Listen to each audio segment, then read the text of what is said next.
Welcome! Today I'm going to show you guys how to set up your access controller from Eyesonic. So you'll need to open up the Guardian Expert for Windows software. It's only available on Windows. We don't have any Mac support for this at this time.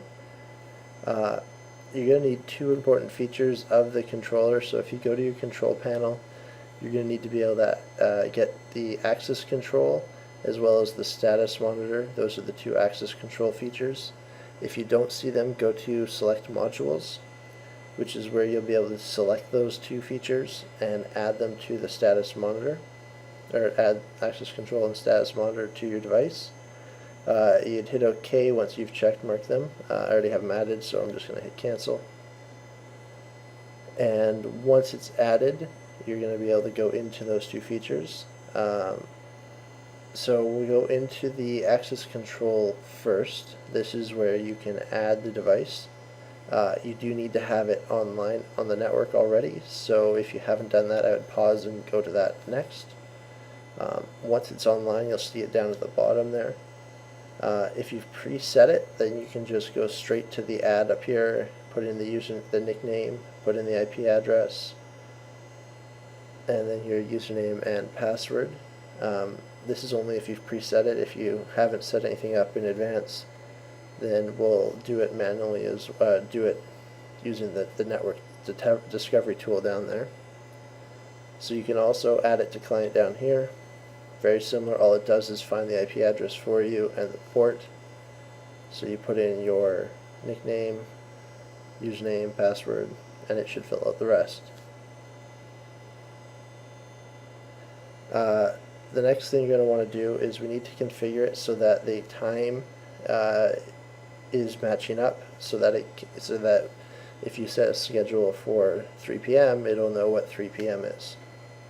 So you're going to want to go into remote configuration. You're going to go to the time settings, select your time zone, enable NTP.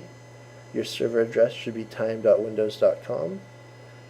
Enable DST if that is what you use. It depends on which region of the world you're in. The next thing is you want to make sure that your network settings are correct and that you do have a device port, and then you want your DNS.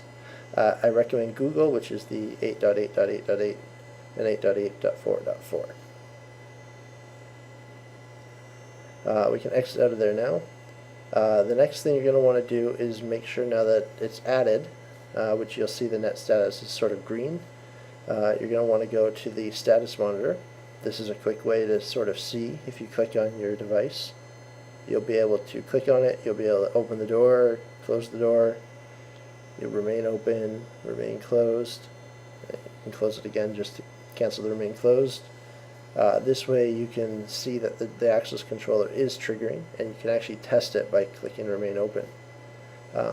If you tap a card as well, you'll see that they say invalid card. Just tap the one at the top there. That will tell you if the card reader is valid or not and what you have to do to make it work. So after that, you'll want to go to our next video for setting up people and cards. Alright guys, see you next time. Thanks for watching. If you have any questions, put them in the comments below. If you enjoyed the video, click like. If you want to see more, click subscribe, and we'll see you on the next video.